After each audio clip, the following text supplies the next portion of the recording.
तो अब हम लोग सर्जरी और ऑब्स गायनी की समाप्ति करने के बाद हम लोग शुरू करेंगे पीडियाट्रिक्स। 1 वीक का टाइम है, इससे ज़्यादा हमारे पास है नहीं। 1 वीक में पीडिया ख़त्म यही करना है। तो सबसे पहले हम लोग करेंगे नियोनेटोलॉजी। तो नियोनेटोलॉजी में टोटल 5 टॉपिक है जिससे क्वेश्चंस आए हैं, और वो 5 टॉपिक हम लोग एक एक करके करेंगे। जो टॉपिक है उसका इंडेक्स में मिल जाएगा। ठीक है। तो सबसे पहला क्वेश्चन है हाइपोथर्मिया। हाइपोथर्मिया, देखिए एक चीज़ बता रहे, टेम्परेचर जो होता है ना, न्यूबॉर्न बेबी का बहुत क्रिटिकल एस्पेक्ट होता है। ठीक है। और उसको हम लोग जब बच्चा जन्म लेता है तो हमको उसका अच्छे से देखना पड़ता है कि उसका एक्चुअल टेम्परेचर कितना है, क्योंकि अगर भी थोड़ा भी ऊंच नीच हुआ तो बच्चा मर भी सकता है। तो ठीक है, वही है, temperature maintenance is a critical aspect of newborn care. समझा? तो तो अगर टेम्परेचर इंपॉर्टेंट है तो नॉर्मल भी तो पता होना चाहिए। तो नॉर्मल टेम्परेचर होता है 36.5 से 37.5। कहाँ पे मेजर करते हैं? Site, roof of dry axilla. Axilla armpits बोलते हैं उसको, ड्राई करके अच्छे से पोंछ वोछ के, ठीक है, वहाँ पे मेजर करते हैं। और कौन से इंस्ट्रूमेंट से करते हैं? इलेक्ट्रॉनिक थर्मोमीटर से। यहाँ से समझ में आया? ठीक है। अब बच्चा में हीट लॉस कैसे होता है? मैकेनिज्म ऑफ हीट लॉस, मतलब हीट लॉस होगा तभी ना बच्चे का टेम्परेचर कम होगा, या फिर कैसे होता है? तो टेम्परेचर हीट लॉस होने का 4 तरीका है। एक होता है रेडिएशन। ठीक है। रेडिएशन कहाँ पे, रेडिएशन के थ्रू हीट लॉस कहाँ होता है? जहाँ पे नॉन कॉन्टैक्ट एरिया है, जैसे ये हेड है। ठीक है। तो हेड का ये वाला जो पार्ट है वो सर को तो नहीं छू रहा है, मतलब जमीन को तो नहीं छू रहा है। तो यहाँ से जो हीट लॉस हो रहा है उसको हम लोग वो किस प्रोसेस के थ्रू हो रहा है? रेडिएशन। क्लास 5 6 में पढ़ा था ना, रेडिएशन, कंडक्शन, कन्वेक्शन। कन्वेक्शन वही है। तो radiation via non contact area. Convection, convection कैसे होता है? एयर फ्लो, जैसे यहाँ पे बच्चा लेटा हुआ है तो यहाँ से एयर फ्लो होगा, होगा ना? एयर फ्लो होगा इधर से, मतलब गर्म हवा जाएगा, ठंडा हवा आएगा, निकलेगा, ऐसा कुछ, क्योंकि इसके कांटेक्ट में। तो इसको बोले वाया एयर फ्लो कौन से प्रोसेस से हो रहा है? कन्वेक्शन से। जहाँ पे टच हो रहा है ये वाला एरिया, उसको कंडक्शन के थ्रू हीट लॉस हो रहा है।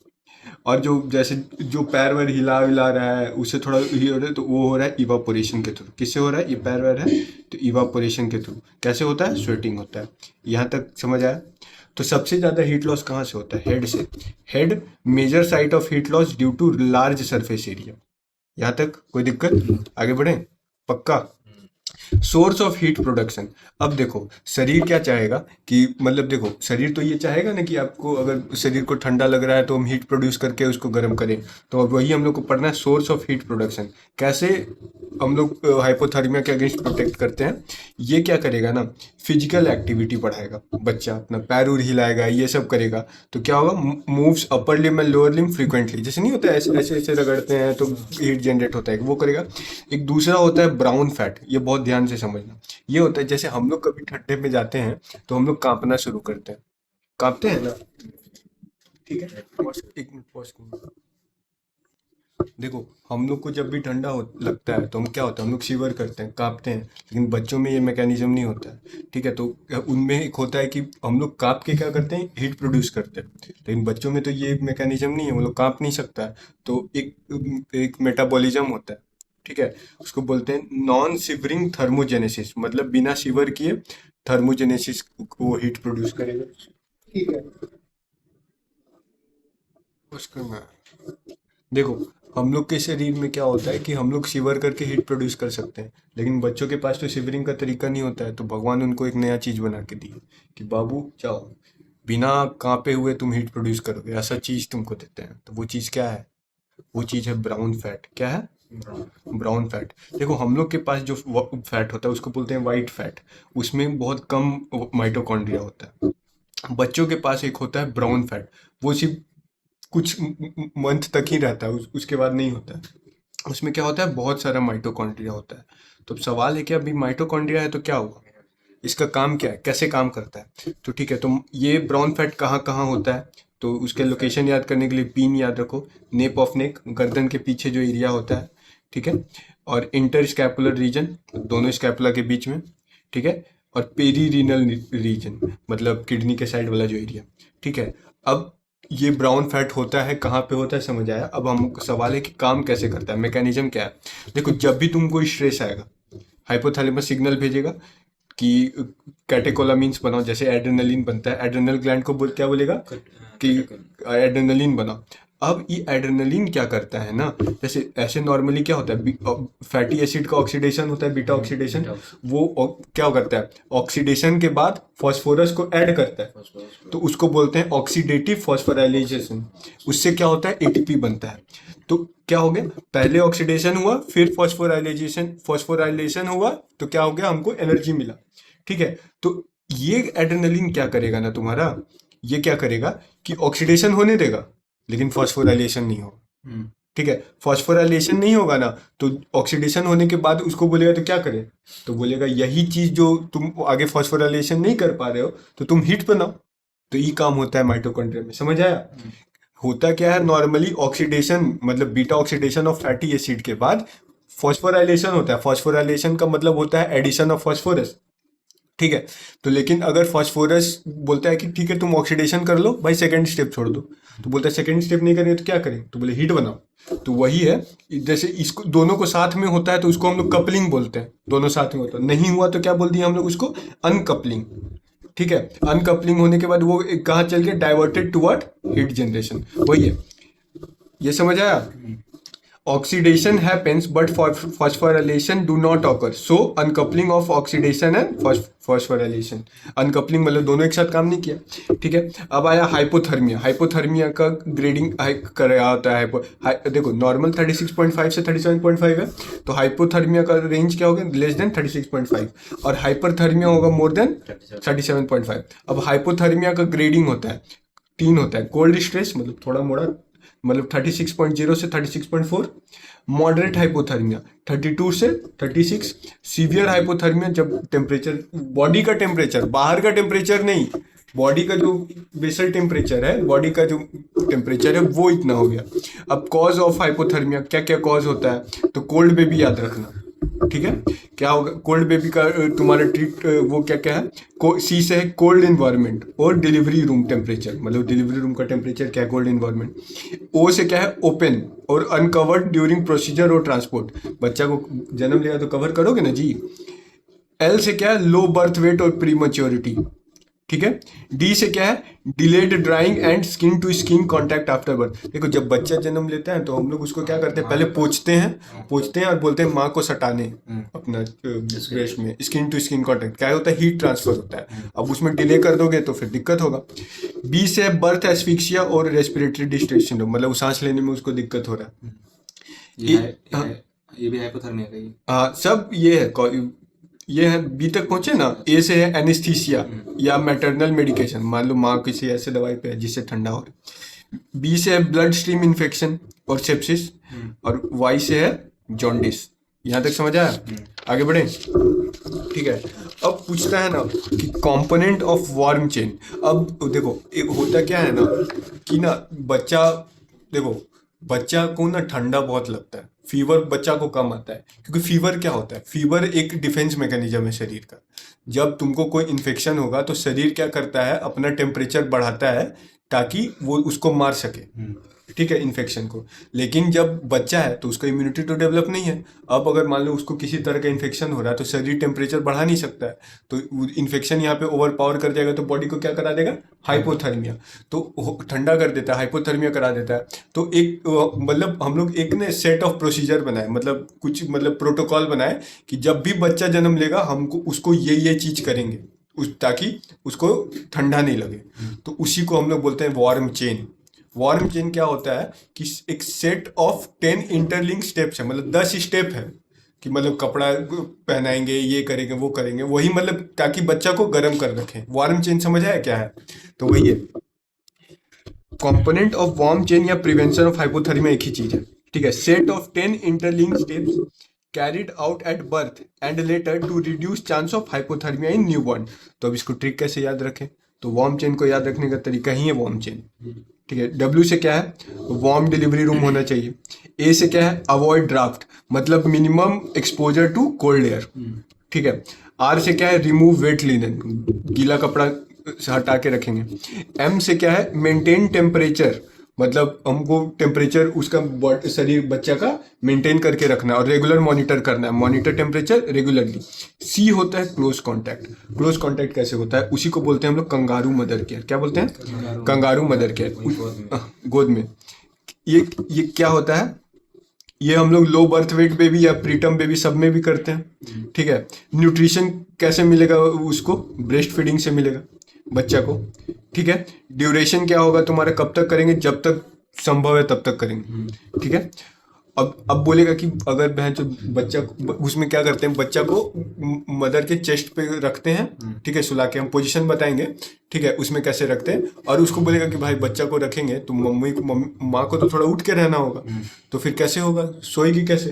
तो उसमें हम लोग क्या करते हैं ना, बोलते हैं कि बीच में आप ना सो भी सकते हैं, लेकिन उसमें सेमी रिकम्बेंट पोजिशन, जैसे मान लो ये माँ है, ऐसे सोती है ना, मान लो ये हेड है, ये टो है, तो हम इसको ऐसे करेंगे, ठीक है। ये मतलब ये फ्लैट है पैर, ठीक है, कमर, और ये कमर है, ये थोड़ा ऐसे करके 30 degree inclination, semi recumbent position बोलते हैं, ठीक है। इसमें वो सो सकती है, बीच में नैप ले सकती है।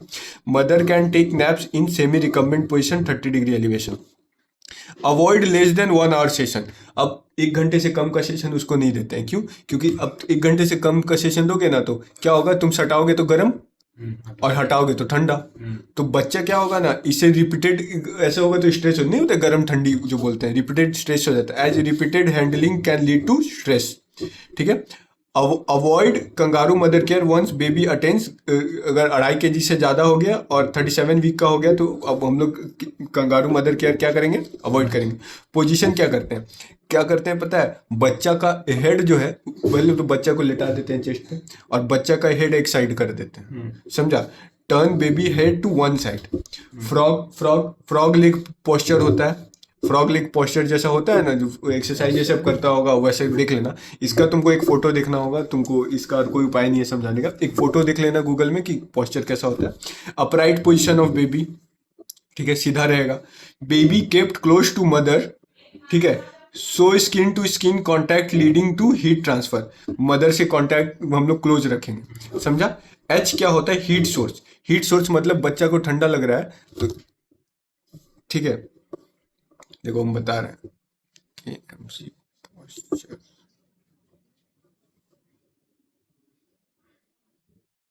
पोस्चर भी दिखा देते हैं कैसा होता है।